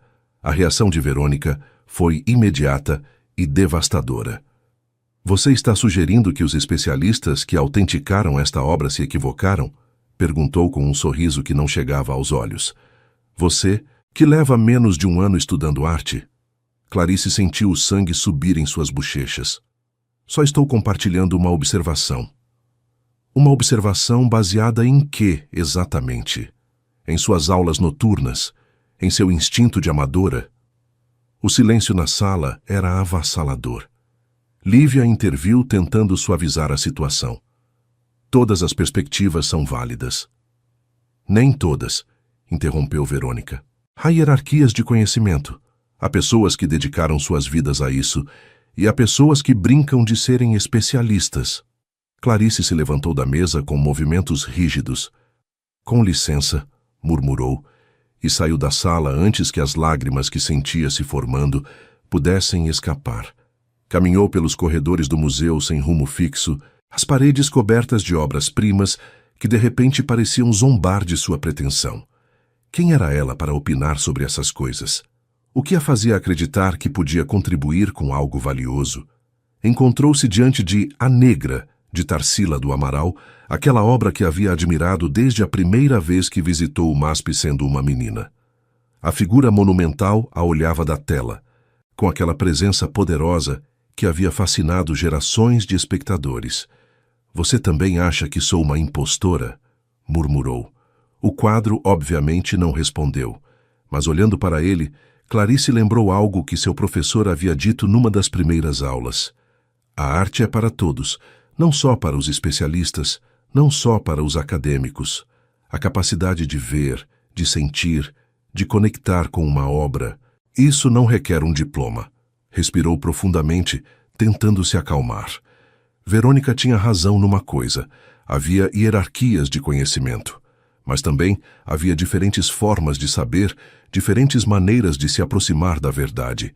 Quando retornou à sala de reuniões, Lívia a estava esperando na porta. Você está bem? Perguntou com genuína preocupação. Vou ficar, respondeu Clarice. E sobre o quadro? Provavelmente me equivoquei. Não tenho a formação para fazer esse tipo de afirmações. Lívia a olhou durante um longo momento. Mandei trazer a obra ao ateliê de restauração, disse. Quero que você a examine com a equipe. Clarice a olhou sem compreender. Por quê? Porque aprendi há muito tempo que às vezes os olhos frescos veem coisas que os olhos cansados ignoram. E porque, embora Verônica não reconheça, suas observações merecem ser investigadas.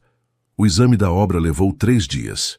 3 dias em que Clarice, junto com o restaurador da equipe, analisou cada centímetro da tela com lupas, luzes especiais e análise de pigmentos. E no final, descobriram que ela tinha razão. O quadro não era o original atribuído ao mestre colonial. Era uma cópia excepcional do século XIX, executada com tal maestria que havia enganado gerações de especialistas. Os detalhes que Clarice havia notado, diferenças sutis na técnica do empaste, certas inconsistências no uso da cor, resultaram ser as pistas que confirmavam sua intuição.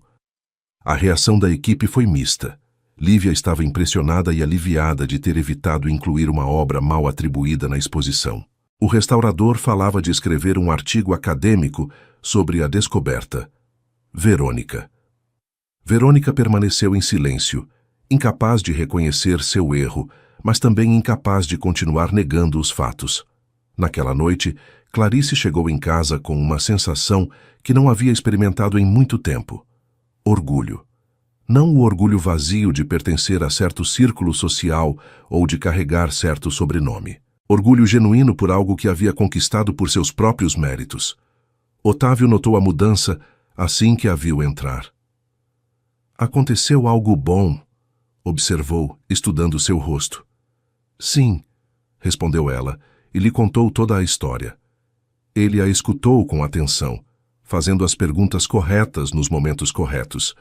E quando terminou, fez algo que a surpreendeu. Sorriu.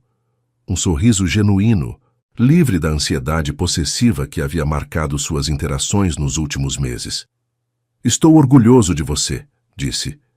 E me dou conta de que isso soa condescendente. Então, deixe-me reformular. Me alegro que você esteja descobrindo tudo o que pode fazer. Era talvez o momento de maior conexão que haviam tido em anos. Não resolvia tudo o que estava quebrado entre eles, mas era uma ponte, uma possibilidade. Clarice se aproximou dele, e pela primeira vez em muito tempo, foi ela quem iniciou o contato. Tomou sua mão, entrelaçando seus dedos com os dele. Obrigada, disse. Por tentar. Naquela noite, dormiram um ao lado do outro com uma proximidade que não era física, mas algo mais profundo. Uma disposição de estar presentes, de serem testemunhas da vida do outro. E embora ainda houvesse muito caminho a percorrer, Clarice sentiu que talvez, só talvez, não teria que percorrê-lo sozinha. A exposição estava a apenas 3 semanas de sua inauguração, quando Clarice finalmente decidiu responder à mensagem misteriosa. Haviam passado mais de 8 meses desde que a recebera, 8 meses em que sua vida havia dado voltas que nunca teria imaginado. A mensagem continuava guardada em seu telefone, já não como uma tentação, mas como uma ponta solta, uma pergunta sem resposta que de vez em quando a visitava em momentos de quietude. Foi numa tarde de domingo, enquanto Otávio lia o jornal na sala e ela revisava o catálogo da exposição quando tomou a decisão. Sem pensar muito, abriu a conversa e digitou uma resposta. Desculpe a demora em responder. Acho que se enganou de número. Não sei quem você é. A resposta chegou quase imediatamente, como se o remetente estivesse esperando todos aqueles meses. Clarice Fonseca, aqui estudou História da Arte em Salvador em 1994. O coração de Clarice deu um salto. Fonseca era seu sobrenome de solteira, o que deixou de usar quando se converteu na Senhora de Medeiros. Quem é você? Sou Marina Alencar. Heitor era meu pai. As palavras tardaram um momento em se processar. Marina Alencar, a filha de Heitor. Seu pai falou muitas vezes sobre você, continuou a mensagem. Guardava fotografias daqueles dias, cartas que nunca enviou. Quando faleceu no ano passado, encontrei entre suas coisas um caderno com seu nome e o que pareciam tentativas de localizá-la. Clarice teve que se sentar. Heitor havia morrido. Aquele homem que uma vez a olhou como se fosse um milagre, que a fez sentir-se vista e compreendida durante 3 meses de sua juventude, já não existia. Sinto muito, digitou com dedos trêmulos. Seu pai foi uma pessoa muito especial. Eu sei, por isso queria encontrá-la. Ele nunca deixou de pensar em você. Não de maneira romântica, creio, mas como um caminho não percorrido. Me pediu antes de morrer que se algum dia a encontrasse, lhe dissesse algo. O quê? Que esperava que você tivesse seguido sua paixão pela arte.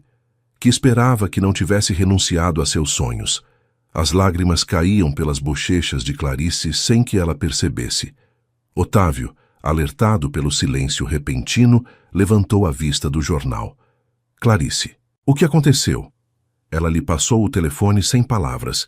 Ele leu as mensagens lentamente, sua expressão mudando à medida que compreendia. É esta a mensagem? Perguntou. A de há meses? Sim. E esse homem, Heitor, morreu? Aparentemente. Otávio deixou o telefone sobre a mesa e a olhou com uma expressão difícil de decifrar. Você o amou? Era uma pergunta direta, sem rodeios, e merecia uma resposta igualmente honesta. Não, disse Clarice, mas poderia tê-lo amado. Se as circunstâncias tivessem sido diferentes, se minha vida tivesse tomado outro rumo, talvez. Esperava raiva, ciúmes, recriminações, mas o que encontrou no rosto de Otávio foi algo completamente diferente. Compreensão. Todos temos caminhos não percorridos, disse suavemente. Vidas que poderíamos ter vivido. O importante é a vida que escolhemos viver. E você? Perguntou Clarice. Você tem caminhos não percorridos? Ele ficou em silêncio um momento, olhando pela janela em direção à cidade que se estendia abaixo deles. Houve alguém antes de te conhecer, admitiu finalmente. Uma colega de faculdade. Era brilhante, ambiciosa, completamente inadequada para a vida que meus pais haviam planejado para mim. A deixei ir porque pensei que era o correto. Era a primeira vez em 30 anos que Clarice escutava essa história. 30 anos de casamento e ainda havia territórios inexplorados entre eles. Você se arrepende? Perguntou. Às vezes me perguntava, sobretudo nos momentos difíceis de nosso casamento. Mas agora, fez uma pausa, buscando as palavras corretas. Agora creio que os caminhos não percorridos são fantasias. Idealizamos o que poderia ter sido porque nunca tivemos que vivê-lo de verdade, com todas suas imperfeições e decepções. Clarice considerou suas palavras. Tinha razão em certo modo. Sua lembrança de Heitor estava tingida de nostalgia, de possibilidade não realizada. Nunca saberia se uma vida com ele teria sido melhor ou pior, só diferente. Quero responder para Marina, disse. Contar que finalmente segui os sonhos de que falava seu pai. Faça. Pegou o telefone e digitou uma mensagem longa, contando à filha de Heitor sobre sua redescoberta da arte, sobre as aulas, sobre o trabalho no museu. Agradeceu que a tivesse procurado, que tivesse transmitido as palavras de seu pai. A resposta de Marina foi calorosa e cheia de uma alegria que transcendia as palavras numa tela. Enviou-lhe fotografias de Heitor em seus últimos anos. Continuava trabalhando em restauração até quase o final, rodeado de pincéis e pigmentos, fiel à sua paixão até o último momento. E assim, o mistério que havia desencadeado a transformação de Clarice ficou resolvido. Não era um amante secreto, não era uma aventura esquecida. Era simplesmente a filha de um homem que havia visto seu potencial 25 anos atrás e que, de alguma forma, havia encontrado a forma de lembrá-lo quando mais precisava. Naquela noite, quando Otávio foi dormir, Clarice ficou acordada na sala, navegando pela internet em seu tablet. Procurou cursos de História da Arte em São Paulo, programas para adultos, qualquer coisa que lhe permitisse retomar aquele caminho abandonado há tanto tempo. E quando encontrou um curso avançado sobre restauração de arte sacra, Uma chispa diminuta, mas persistente, acendeu em seu peito. A mensagem misteriosa continuava em seu telefone, mas agora com uma resposta. Uma resposta que fechava um círculo e abria outro completamente novo. E quando Otávio entrou no quarto, encontrou-a sentada na cama, rodeada de livros sobre restauração, com lágrimas nos olhos, mas um sorriso nos lábios. "O que você está fazendo?" perguntou. "Lembrando", respondeu ela. "E me perguntando se podemos escrever novas cartas, novas histórias, apesar de tudo." Ele se sentou ao seu lado, tomou um dos livros e o folheou em silêncio. Quando terminou, olhou-a com uma vulnerabilidade que ela não via há décadas. "Podemos tentar", disse. "Se você quiser, podemos tentar." Não era uma promessa de final feliz. Era algo mais humilde, mas também mais honesto. A disposição de começar de novo, de construir sobre as ruínas do que haviam deixado se deteriorar. Clarice tomou sua mão e a apertou suavemente. "Vamos tentar."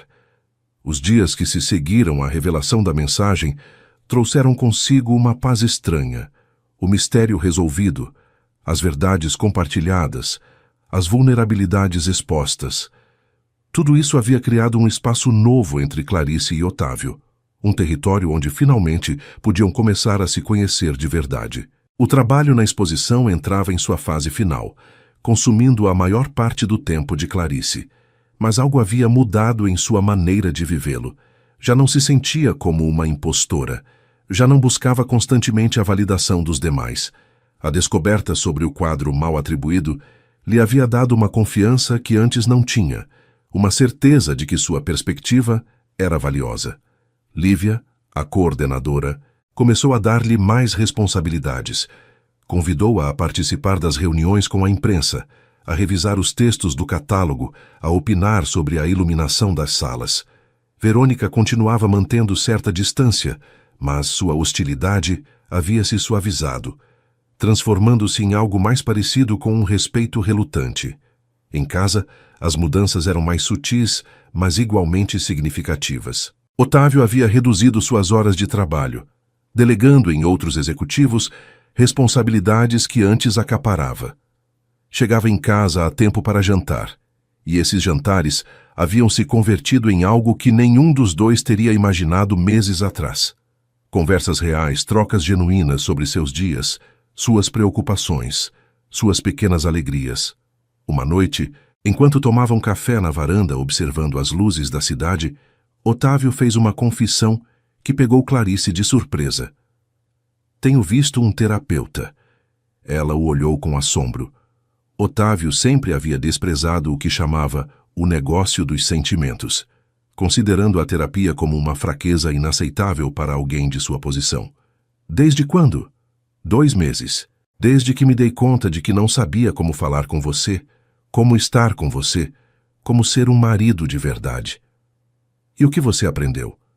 Ele suspirou, olhando para o horizonte noturno. "Que passei toda a minha vida tentando ser o que se esperava de mim.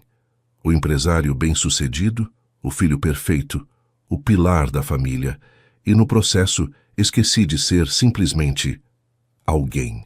Esqueci que as pessoas não são projetos que se gerenciam, mas seres com os quais se conecta." Era uma honestidade que Clarice nunca havia escutado dele, e compreendeu, com uma claridade repentina, que ambos haviam sido prisioneiros de papéis que nunca haviam escolhido conscientemente. "Eu também esqueci quem era", admitiu. "Me converti no que pensei que deveria ser. A esposa perfeita, a anfitriã impecável, mas por dentro estava vazia.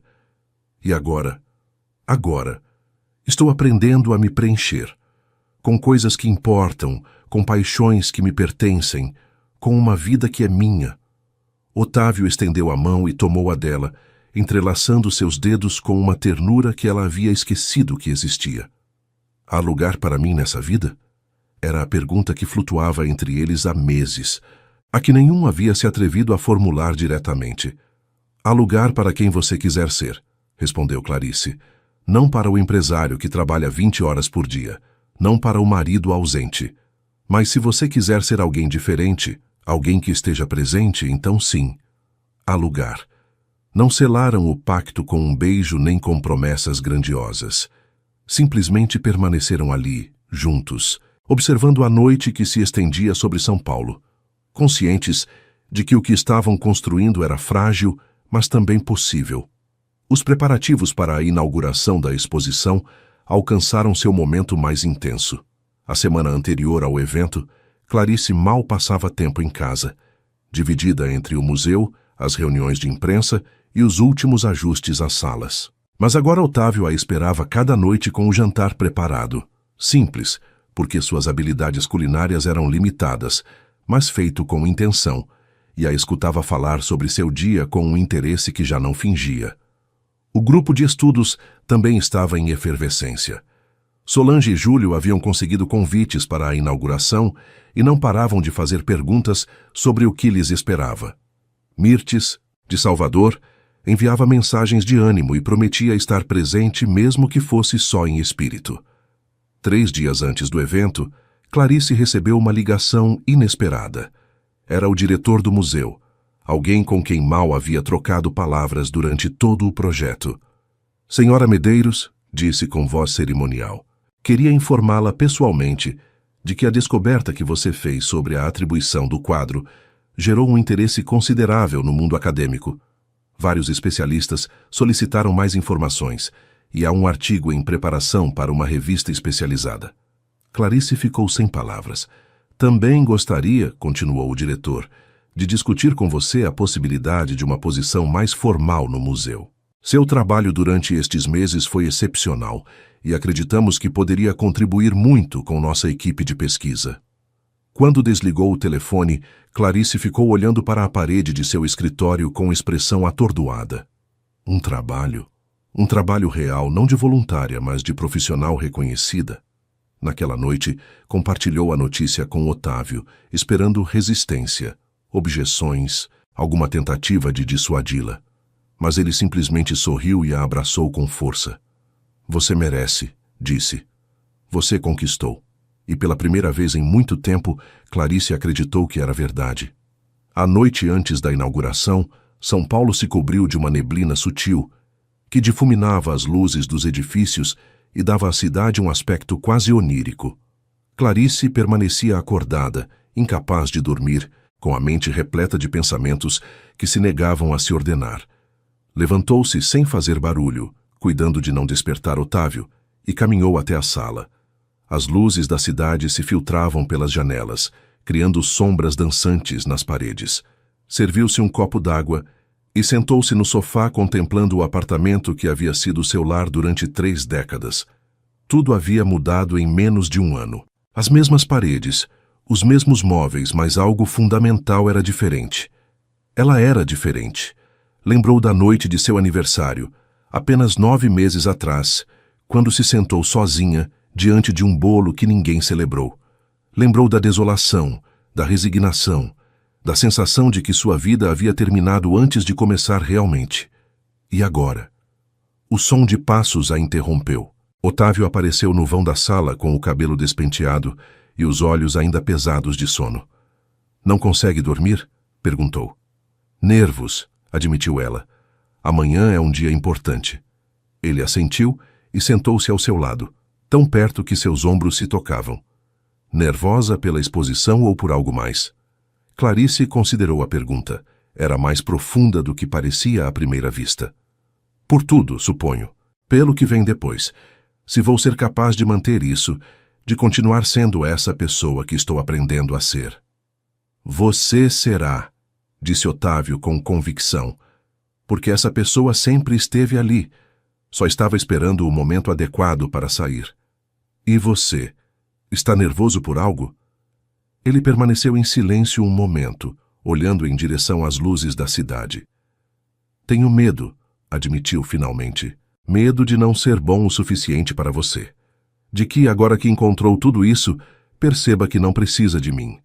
Era uma vulnerabilidade que o Otávio de 1 ano atrás jamais teria mostrado.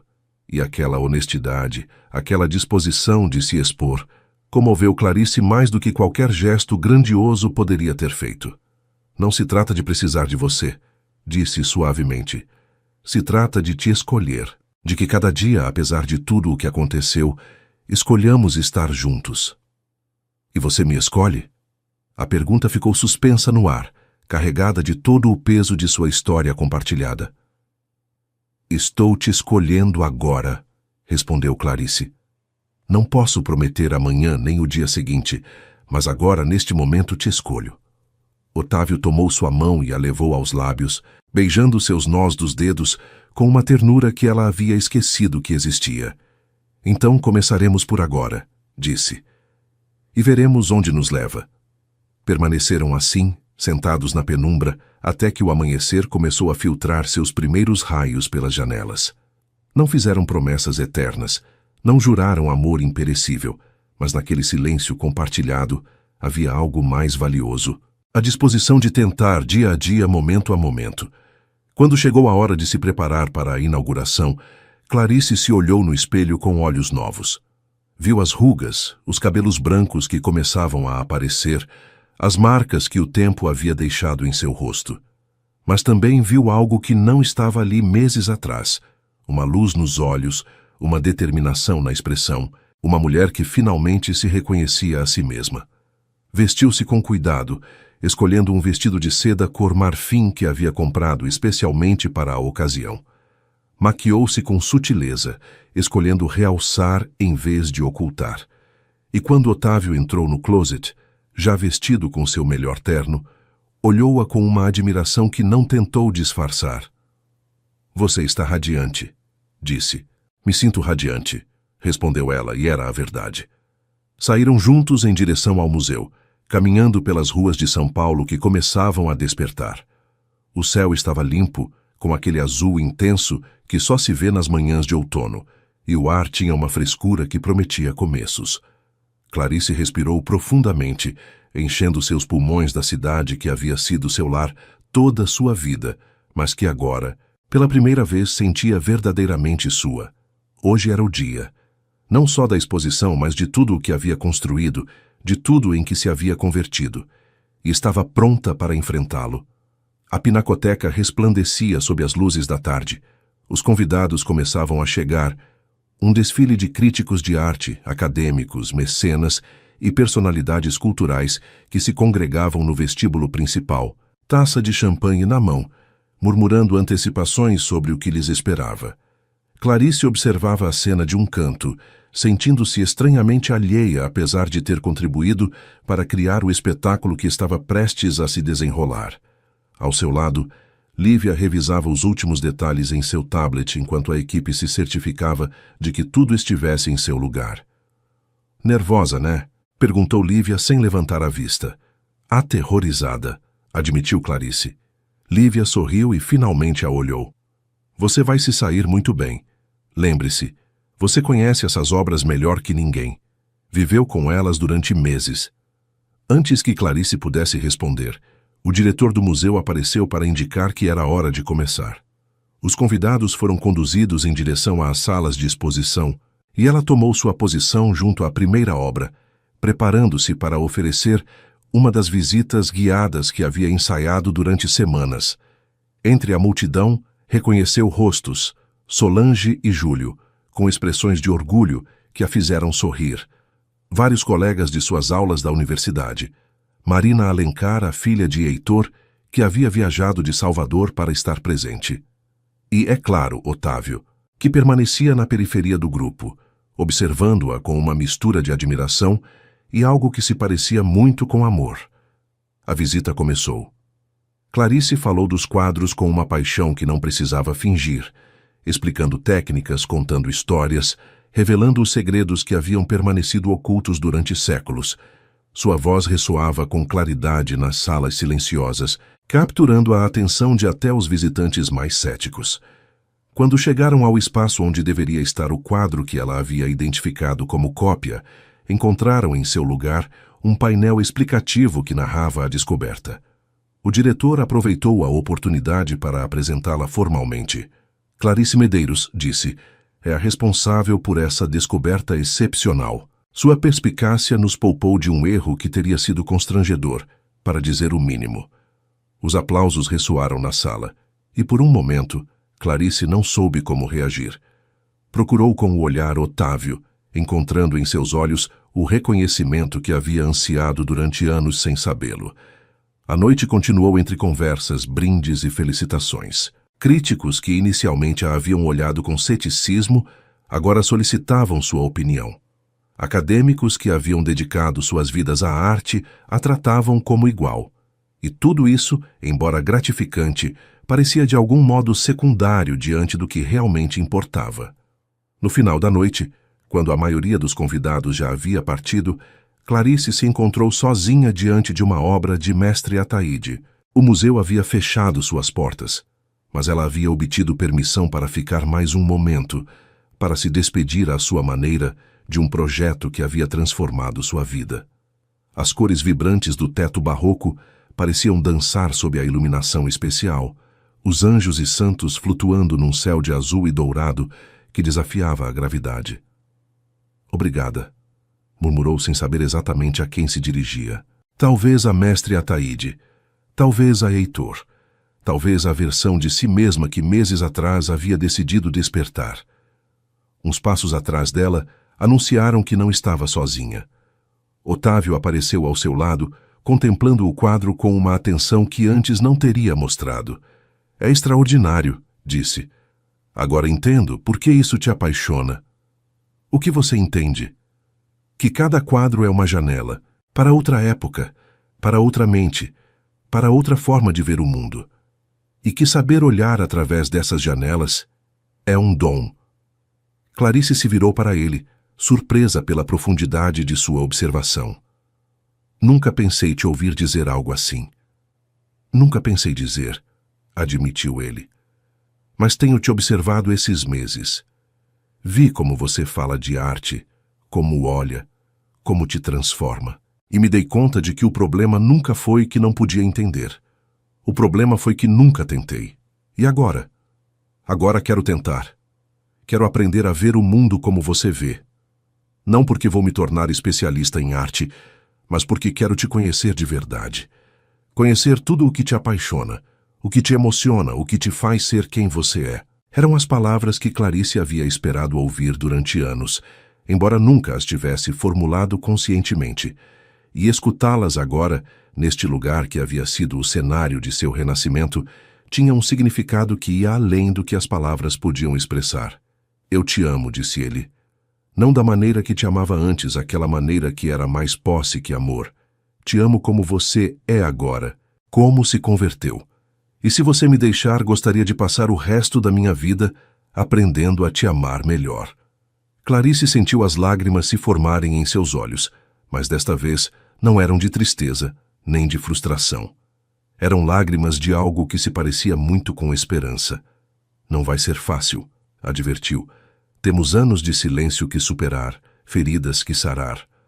Eu sei, mas pela primeira vez na minha vida, estou disposto a fazer o trabalho difícil.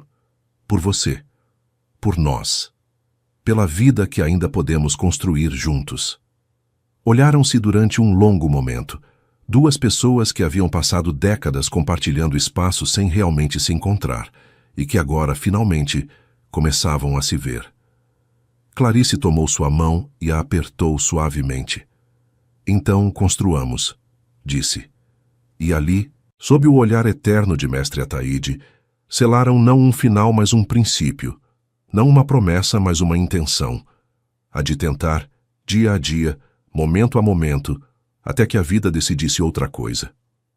O sol de outubro caía sobre o jardim da pequena pousada no Pelourinho, tingindo as buganvílias de tons dourados. Clarice estava sentada sob a pérgola coberta de flores, com um caderno de esboços no colo e um lápis de carvão na mão. A alguns metros de distância, Otávio lia numa rede, levantando a vista de vez em quando para observá-la com um sorriso que já não tentava disfarçar. Haviam comprado a propriedade 6 meses atrás, um impulso que surpreendeu ambos, mas que resultou ser uma das melhores decisões de suas vidas. Não haviam abandonado São Paulo. O apartamento dos Jardins continuava sendo seu lar principal, e o trabalho de Clarice no museu requeria sua presença regular. Mas este canto da Bahia havia se convertido em seu refúgio, o lugar onde vinham para lembrar por que haviam decidido começar de novo. O último ano havia sido uma viagem de descobertas. Clarice havia aceitado a posição no museu, inicialmente em meio período, e havia se convertido em uma das vozes mais respeitadas no campo da autenticação de obras do período colonial. Seu artigo sobre o quadro mal atribuído havia sido publicado numa revista acadêmica de prestígio e havia recebido convites para dar conferências em universidades de todo o Brasil. Mas mais importante que as conquistas profissionais era a transformação pessoal. Havia aprendido a ocupar espaço, a pedir o que precisava, a ser visível sem pedir permissão. O grupo de estudos continuava se reunindo no Café Girondino, embora agora Clarice fosse mais facilitadora que participante, compartilhando o que havia aprendido com outros que, como ela, buscavam se reinventar. Mirtes as visitava frequentemente. Havia completado seu trabalho em Salvador e retornado a São Paulo, mas agora viajava com frequência, perseguindo projetos que a enchiam de energia. Sua amizade com Clarice havia se aprofundado, convertendo-se numa daquelas relações que transcendem as circunstâncias. Quanto a Otávio, a mudança havia sido talvez a mais surpreendente. Havia reduzido drasticamente sua participação na empresa, delegando a direção diária numa equipe de executivos, enquanto ele se reservava apenas as decisões estratégicas mais importantes. O tempo liberado dedicava a coisas que antes teria considerado triviais: aprender a cozinhar, cultivar o jardim da pousada, ler os livros que levavam décadas acumulando poeira em sua biblioteca. Mas, sobretudo, dedicava a Clarice, a escutá-la, a acompanhá-la, a aprender sobre arte através de seus olhos. Não havia se convertido num especialista, provavelmente nunca seria, mas havia desenvolvido uma apreciação genuína que transformava suas visitas a museus em experiências compartilhadas, em vez de obrigações toleradas. O casamento não era perfeito. Ainda havia dias difíceis, momentos em que os velhos padrões tentavam ressurgir, discussões que revelavam quanto trabalho ficava por fazer. Mas agora tinham ferramentas para navegar esses momentos: a honestidade de nomear o que sentiam, a paciência de escutar antes de reagir, a humildade de pedir desculpas quando era necessário. Clarice levantou a vista de seu caderno e observou a paisagem que se estendia diante dela.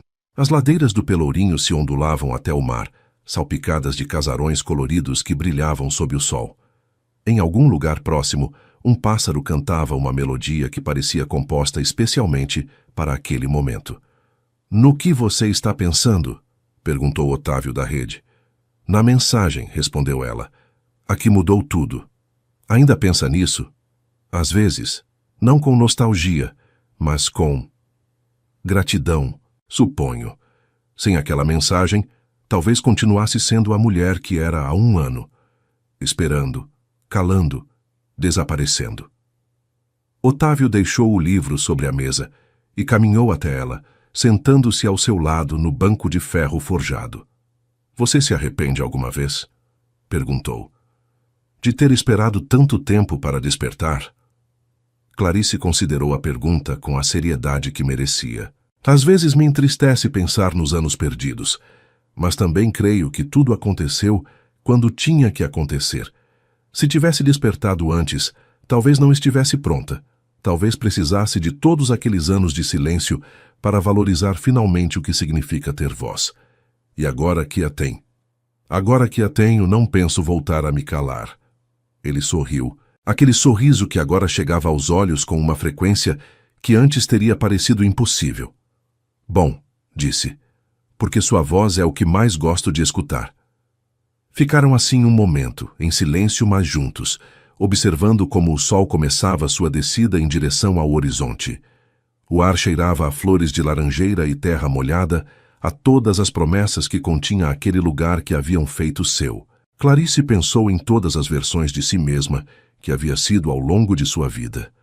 A menina que sonhava com arte, a jovem que estudou em Salvador, a esposa que se desfocou para encaixar num molde, a mulher que finalmente decidiu se quebrar para se reconstruir. Todas essas versões habitavam nela, cada uma contribuindo com algo para quem era agora. E quem era agora? Era alguém que gostava de si mesma, alguém que ocupava seu espaço no mundo sem pedir desculpas, Alguém que havia aprendido que nunca é tarde para começar de novo. Levantou-se do banco e estendeu a mão em direção a Otávio. Venha, disse. Quero te mostrar algo. Guiou-o através do jardim, passando entre as jabuticabeiras carregadas de frutos, até chegar a um pequeno galpão que haviam convertido em ateliê. Dentro, apoiada contra a parede, havia uma tela em que Clarice vinha trabalhando durante semanas. Era um quadro da pousada ao entardecer, pintado com uma técnica que mesclava o que havia aprendido, estudando os mestres com algo que era inteiramente seu.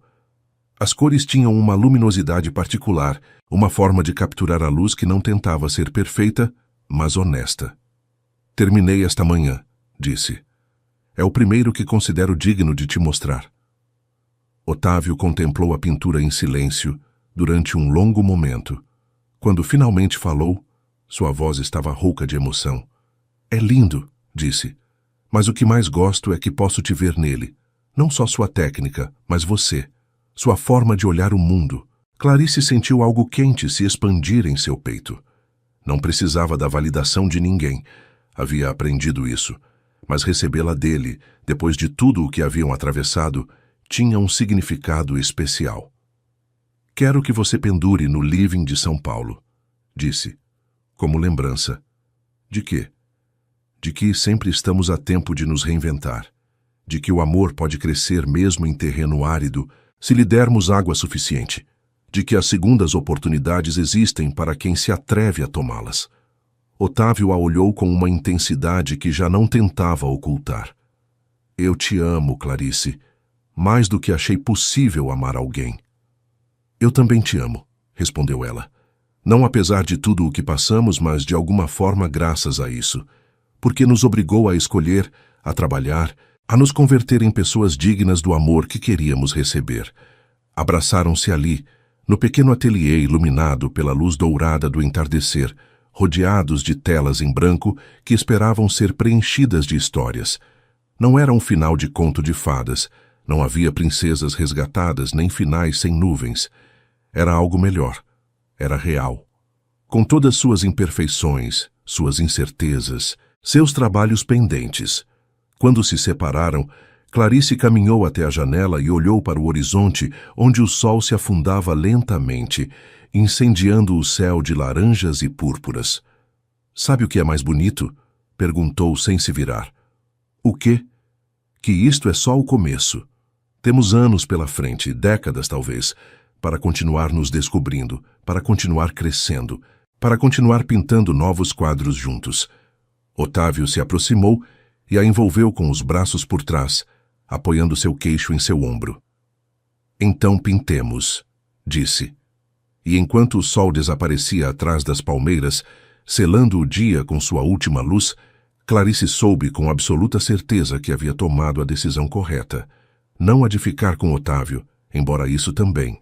A decisão de despertar. A decisão de viver. A decisão de ser, finalmente, irrevogavelmente, ela mesma. Às vezes pensou, uma mensagem enviada ao número errado pode mudar uma vida inteira, mas só se essa vida está pronta para ser mudada. E ela, depois de 55 anos de espera, finalmente estava.